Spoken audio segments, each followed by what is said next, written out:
Ito ang balita ngayon. Trending at pinag-uusapan ngayon sa mundo ng social media. Ang di umano'y balitang tila sadyang totoo talaga ang katagang na walang baho ang hindi aalingasaw at walang lihim ang hindi mabubunyag. Matapos ang di umano'y kadramahan na nagaganap kamakailan lamang matapos nag-trending sa lahat ng social media platforms ang di umano'y palitan ng liderato sa pagitan ni Tito Sotto at Senator Loren Legarda na umani ng samut-saring komento at reaksyon lalong-lalo na sa mundo ng social media ay sadyang hindi ito nakaligtas sa mata ng marami sa ating mga kababayan. Di umano'y totoong pakay at plano sa likod ng palitan ng liderato ibinunyag na sa publiko at ipinaliwanag isa-isa mismo ng magaling na Solid Duterte supporters at political vlogger at isa sa banateros na si Coach Oli News PH. Narito't panoorin ang full video na siyang tila sumampal ng kahiyan at katotohanan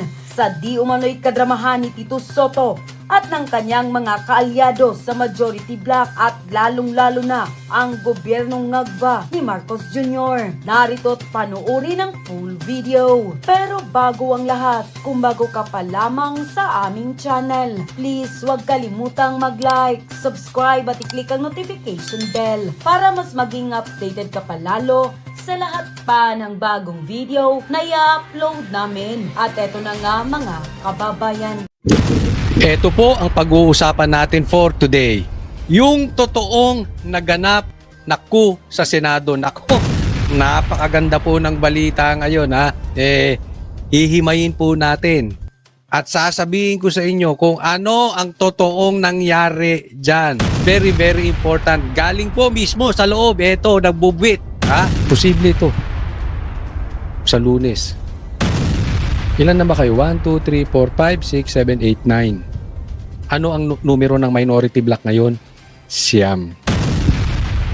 Baka mamaya, sa Lunes, siyam na lang kayo at yung wala dyan, sila na ngayon ng 15. Kahit hindi pa nakaboto si Bato, 14 pa rin sila, lamang pa rin. May numero po. Isa na lang. Isa na lang, tatakbo na. May numero po. Patuloy tayong manalangin at patuloy tayong gawin ang ating parte sa social media. Hindi na po natin pagtatagalin, pero napaka-importante, ako yung nagpapaalala lang, huwag niyong kalimutang i-like tong video na ito. Simulan natin dito, explain po natin bakit tinawag na Senate President, Madam Senate President, ito si Loren Legarda. No, ano talagang nangyari dyan? At bakit walang minority block? Pag-usapan natin nahadlangan daw yung plano ng minority na kudita. Okay. Iba po. Iba istor. Nako, sabi ko sa inyo. Ibang nangyari. Ngayon, sa gitna ng ugong ng isang kudeta sa liderato ng Senado, isang power sharing agreement umano sa pagitan ni Senate President Tito Sotto at Senador Loren Legarda ang napag-usapan sa isang informal agreement or meeting. Ayan na. Ayan na si Madam Chair. Madam Lebiste. Senator Legarda, pasok. Thank you very much, Madam President. Madam President, nice to see you. Okay, naulit-ulit pa. Madam President, tatawa-tawa siya. Observe nyo si Tito sa likod. See you on the yes, session resume. Nagpaalala pa. Session is resume. So pinapaalala nila. Legit yung sinasabi mo, Subiri. Kasi hindi suspended. Kasi pagka session suspended, hindi yun official. So ito, resume. So official yan. Pinaalala pa ni Tito Sotto, paalala mo na resume na yung session bago mo tawagin ng Madam Senate President. Already, right, Madam President? Yes, session is resumed. Ito ang nakakagulat na eksena sa dulo ng sesyon ng Senado kaninang hapon. Observe nyo sila, tatawa-tawa ha. Tatawa-tawa. Nang mag-resume kasi ng sesyon mula Bumibidyo pa si Pinky Lacson, bumibidyo. Sorry po. bumibidyo si Senator Ping, pambira. Oh, ba't pa nasasabi ko BJ pag ito? Oh, sige, Sa tuloy. mahabang suspensyon, si Senadora Loren Legarda na ang nakaupo sa upuan ng Senate President. Si Senador Mig Zubiri, paulit-ulit siyang tinatawag Madam President bago siya nagmosyon para sa adjournment. Ito mo, paulit-ulit na tinatawag na Madam President. Oh, Si Senadora Loren Legarda na ang Ulit-ulit, nakaupo ha? sa upuan ng Senate President. Si Senador Mig Zubiri, paulit-ulit na tinatawag na Madam President. Si Tito Soto, okay lang. Okay lang, di ba? Nakangiti pa. siyang tinatawag Madam President bago siya nagmosyon para sa adjournment habang nakangiti ang mga miyembro ng mayorya Nakangiti pa, oh. Ay, natawa-tawa. na nasa session hall kasama na si Senate President Tito Soto. Madam President, I move that we adjourn session until 3 o'clock in the afternoon, Monday, February 9, 2026. I so move, Mr. President. Madam President. Any objections? I don't see the minority here, only the majority. Walang minority. Sagutin natin yan lahat-lahat. Observe lang natin ang nangyayari. This is also in cooperation with the minority. With the minority, They know that yes. we're going to adjourn early. Ayan, natawa. No Sige, tawa objections lang kayo. heard.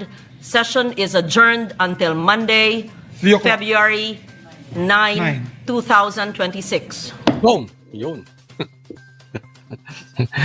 Okay, So, Coach Oli, may mga nagtatanong, meron na tayong mga natatanggap na tanong at may meron tayong nakakausap na tinatanong, anong nangyari? Hindi ba alam ng minority tong ganito? Bakit sila nag-attempt? Bakit nag-attempt sila pero failure? Teka muna, huwag tayong padalos-dalos Una, huwag nating kakalimutan. This is very important. Bakit ba natin papalitan ng Senate President? Yaan ang tanong. Hindi dahil galit tayo kay Tito Soto. Dahil binaboy nila yung investigasyon dyan sa Blue Ribbon. Di ba tayo naman ayaw naman natin dati si Cheese. Pero dahil napakita ni Cheese na siya ay sumang-ayon sa konstitusyon at hindi ito laban ng politika, okay sa atin di ba? So hindi dahil sa gusto lang natin palitan ng Senate President. Yun ang tanong, bakit natin gustong palitan? Binababoy nyo ang investigasyon. Kaya nga dapat, kung ako tatanungin, hindi dapat si Loren Legarda. Dapat galing sa minority ang papalit. Kasi kung ganyan din, magpapalitan lang kayo ng magpapalitan. Anong teteng yan? Eh di protektado pa rin si Tambi.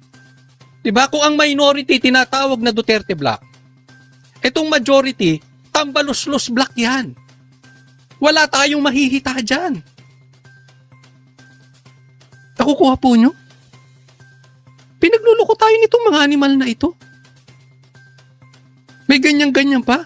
Hindi ko, ito is aking opinion lang. Hindi ko alam kung hiningi nitong si Loren Legarda ang maging Senate President at hindi siya napagbigyan ng minority, kaya nagganyan-ganyan siya, or ito ay parang tanim. Parang tanim witness, o parang yung tanim impeachment ni Bongbong Marcos. Diba? Alam naman natin yung impeachment na isinampa kay Bongbong Marcos, tanim din Diba? Tanim. Alam natin walang mangyayari doon. At kani-kanina lang, yun na nga, hindi na pumasa yung impeachment ni Bongbong Marcos. So sa madaling salita, ligtas. Ganito po ang ginagawa nila. Dahil po, mataas po ang sigaw ng taong bayan na palitan ng Senate President. Gumawa rin sila ng tanim palitan. Nagtatawa na pinagluloko tayo. Hindi lang po gusto naming mapalitan ng Senate President. Ang gusto namin lehitimong pagpapalit ng tayo, ng paninindigan. Eh baka mamaya papalitan nyo nga yung Senate President, ilalagay nyo naman si Ping Lacson. Papalitan nyo nga yung Senate President, ilalagay nyo si Risa. Hindi yan ang gusto namin. Ayaw namin ng lukuhan. Huwag tayong maglukuhan dito. Ibinababoy nyo Alam mo ang ginagawa nito mga animal na ito? Binagawa nito sa iyo, sa akin, sa atin lahat, sa mga Pilipino, sa taong bayan. Ginagawa tayong tanga. Ang tingin nila wala tayong isip. Nagsampa ng impeachment kay Bongbong Marcos, kakampi nila. Yung tinatawag nila ngayong Senate President, kakampi din nila. Masaya ba tayo nun? Hindi. Huwag nyo kaming lukuhin. Hindi yan ang gusto naming Senate President. Ang gusto naming Senate President galing sa minority. Sigurado ko, pag ang Senate President galing sa minority, maninindigan yan. Nakita nyo yung investigasyon before? Nung si Chis ang nandiyan dyan?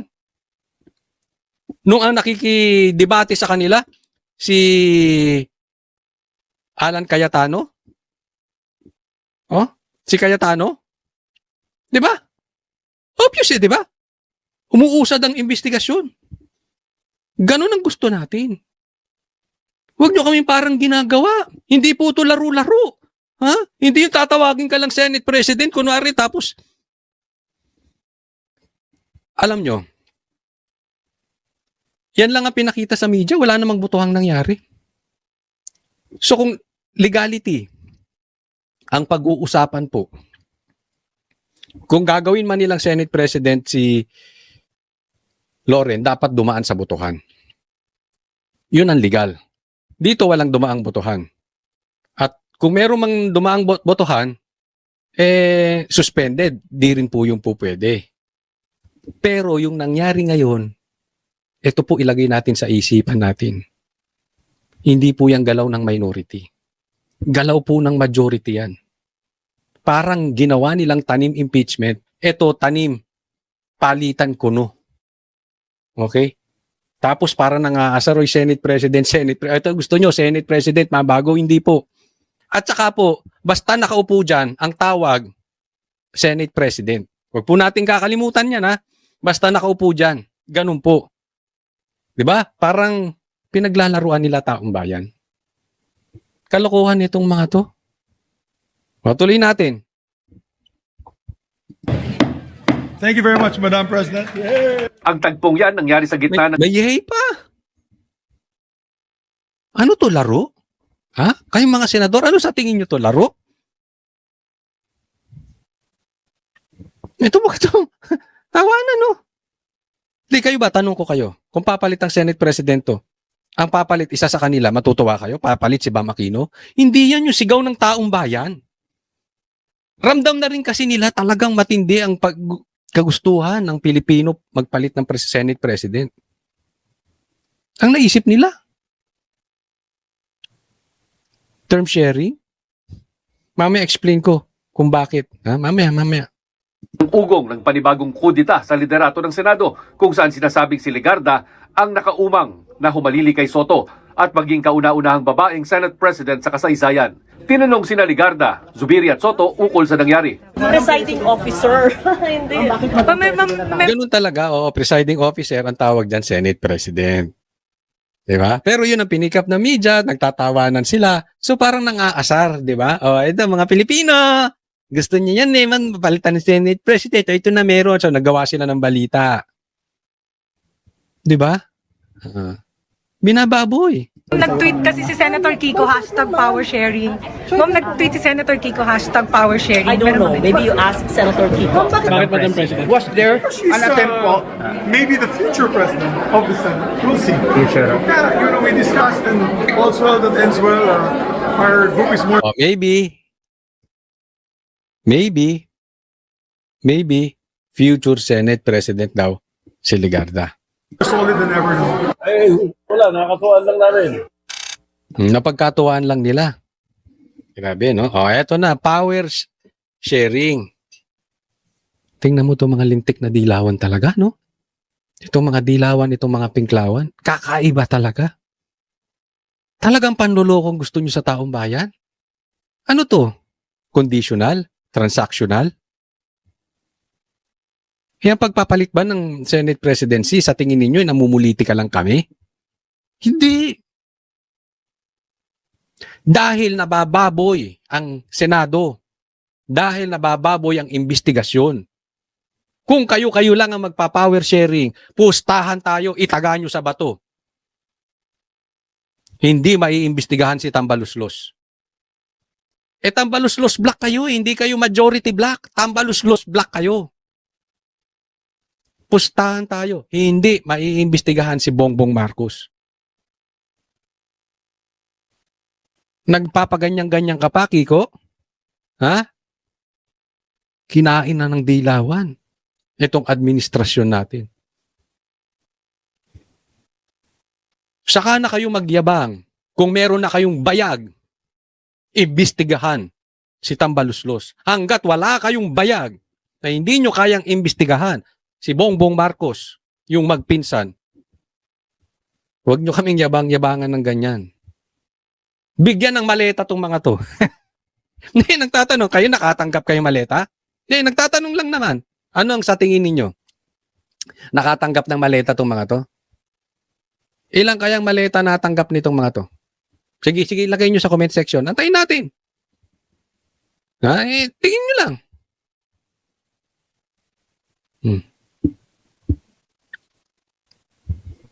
Unang nag-post sa social media si Senator Kiko Pangilinan ng isang litrato sa loob ng Senate Lounge kasama si Legarda at 7 na iba pang senador na bahagi. Tamo, walang minority. Okay. Ha? Sige lang. Magyabang kayo. Okay?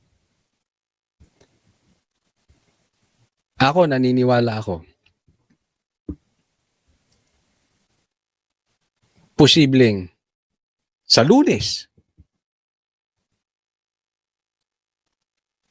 Baka sabihin ninyo, tsamba. Ito ha. Hindi, in my opinion, hindi po totoong nag-attempt ang minority bloc ng kudeta. Tapos nag-fail. I don't think gano'n nangyari. Ang nangyari, nagtanim kudeta tong mga to.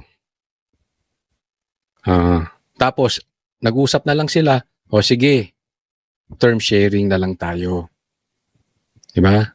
Para sa ganon, everybody happy. Anyway, iisa lang naman pinoprotektahan natin. Pare-parehas tayong Tambaluslos block. Diba? So, walang attempt. Sa tingin ko lang, hindi naman mag-a-attempt ang minority block o ang Duterte block kung wala talaga silang numero. So, kung merong attempt talaga, sige lang. Tawa kayo, Kiko, Risa, Ping, Tito Soto. Posible ito. Sa Lunes. Ilan na ba kayo? 1, 2, 3, 4, 5, 6, 7, 8, 9. Ano ang numero ng minority block ngayon? 9. Baka mamaya, sa Lunes, 9 na lang kayo at yung wala dyan, sila na ngayon ng 15. Kahit hindi pa nakaboto si Bato, 14 pa rin sila, lamang pa rin.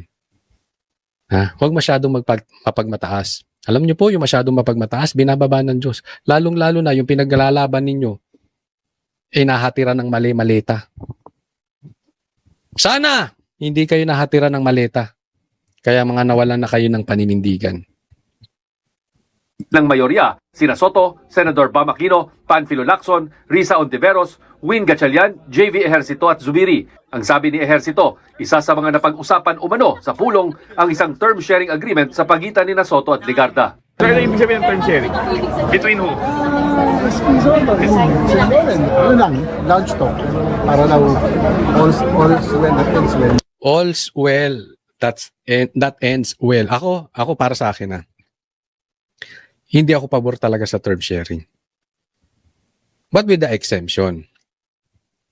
Kung ang pinaninindigan ay tama, okay lang yung term sharing. Sabi nga, sharing is caring. Diba? Kung nasa tama ka. Pero kung nasa mali kayo, nakasalalay kayo sa maleta, or nakasalalay kayo kung saan-saan, walang kwenta yun. Naiintindihan po natin. So, antayin po natin kung ano ang magiging ganap sa Lunes. Pero nga, sabi ko nga sa inyo, ang nadinig ko dun sa bubwit, may numero na. Antay-antay lang tayo. Ano ba ang dapat nating gawin? Etong dapat nating gawin. Patuloy natin during the weekend kasi Monday po lalabas yan. Etong weekend na to very crucial. Let's keep on the pressure. Alam ko naman, lamang ang gusto ng maayos at mapanagot yung totoong magnanakaw ng ghost projects. At alam nila, hindi mangyayari yan hanggat nakaupo itong dalawang One Ball University na si Tito Soto at saka si Ping Lacson. So, ipagpatuloy po natin ang pressure sa ating social media. Kaya naman nila ginagawa yan kasi ramdam nila yung pressure coming from us. Diba? Kaya nga nagkaroon sila ng open ng term sharing, etc. etc. Diba? Naglalabas sila ng mga ganyang paek-ek para ipakita na oy, nag-fail yung minority. Pero kung talagang mahina yung minority, hindi nila kailangan mag-resort to this drama, 'di ba? Oh. Itong ganitong tanim-taniman. Ganito rin ang sabi ni Zubiri. Will there be term sharing? Power sharing daw pa In the near future. Si Soto hindi sinagot ng diretso ang mga tanong kung nagkaroon nga ba ng tangkang palitan siya bilang Senate President. Ang post daw ni Senator Pangilinan, isa lang biro. Pero Hindi sinagot ang tanong kung nagkaroon nga ng tangka minority. Ako, sa nadidinig natin, wala. Wala pa. Gusto niya sabihin, sino ang gusto ng mga senador na maging Senate President? Kayo nga, lagay nyo dyan kung sino gusto ng mga senador sa Senate President. Hindi lang mga senador, yung mga Pilipino, lagay nyo dyan sino dapat Senate President. Doon tayo sa tunay na abogado. Hindi abogaduhan. Hindi abogado galing One Ball University. Pambira naman, no? Ang gusto rin nating nasa Blue Ribbon chairman, abogado rin. Hindi yung baklang abogado. Yung parang bakla, yung hindi tunay na abogado. Parang ang bakla, hindi tunay na babae, di ba? Ganon. Ayaw natin ng ganon. So wala pang attempt. Pero alam nyo kung sino ang gusto ng mga Pilipino maging Senate President at Blue Ribbon Chairman. sa huli, wala raw siya problema kahit anong posisyon ang hawak niya. Pero may attempt pa talaga, sir, na magpalit ng leadership. Well, better ask them. Better ask them. Wala akong alam. Biro lang yun. Lumambot na siya. Kahapon, naalala nyo yung sinasabi. Tinatanong siya about may attempt. Ang sagot niya ay, baka nga madagdagan pa kami. Pansin nyo?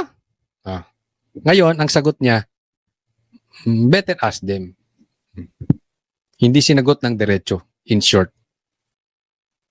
Siguro yung group ng majority. No. Ako pa, Senator. I can do any work in the Senate. I can be majority leader, minority leader, Senate President, or even a regular senator. Naks, kaya daw niyang gawin lahat. Basta may maleta. Di umano. Have no problem with that. The majority thwarted an attempt on your leadership, sir. Okay, sir. So there was an attempt and you were able to prevent it? Well, the majority, The majority. not me. So may attempt daw. Na-prevent nyo ba? Sabi, na-prevent ng majority. Eto sa akin ha. Eto nadinig ko lang. Pwedeng mali ako. Pero pag tumama ako, sabihin nyo, Coach Oli, nakachamba ka ulit. Pwede, okay lang ba? Okay. May numero po. Isa na lang. Isa na lang, tatakbo na. May numero po. Patuloy tayong manalangin.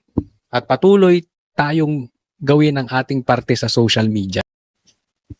Isang pirma na lang.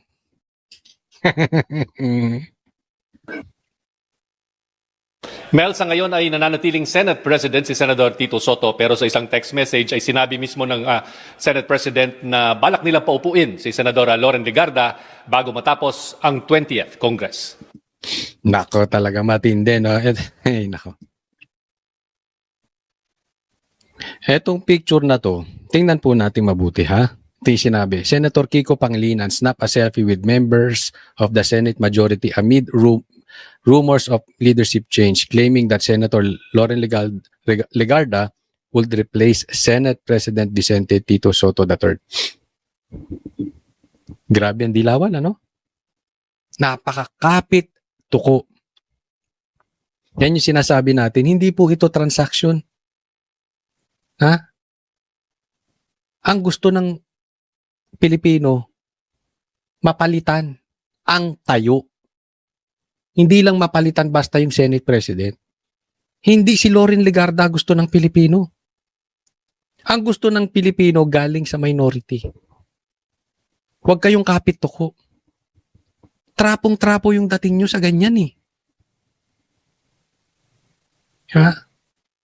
Itong dilawan, sa totoo lang, napakakapit tuko, napakatrapo. Alam nyo yung inodoro na sila. Wala na silang influence. Kailangan nilang sumabit lang sa mga sitwasyong ganito para maging relevant. Alam naman natin eh. Ang daming nagsasabi itong si Kiko at si Bam hindi talaga nanalo. Wala nga to eh. Wala nga to sa survey. Diba? Pero wag na muna yun ang pag-usapan natin. Ang pag-usapan natin etong pagpapalit ng liderato. No? Kasi napaka-importante niyan para mapanagot natin yung magnanakaw, yung may kinalaman sa flood control scandal at saka sa ghost projects. So, maraming makakakilala natin, kaibigan natin na dismiyado sa nangyari. Wala na talaga, may pag-asa. Alam mo yung iba nawawala ng pag-asa. Huwag po. Huwag kayong mawawala ng pag-asa. Huwag po. Lahat po yan drama nila. Yung impeachment kanila, kunwari, hindi pumasa. Hindi. Sinadya yun, nakita nyo naman, di ba? So, yung iba pinanghihinaan ng loob. Tapos ito, nag-fail ang minority. Hindi, drama ulit to. Okay? Alam nyo ba't malakas loob ko? Kasi may bubit nagbubulong sa akin.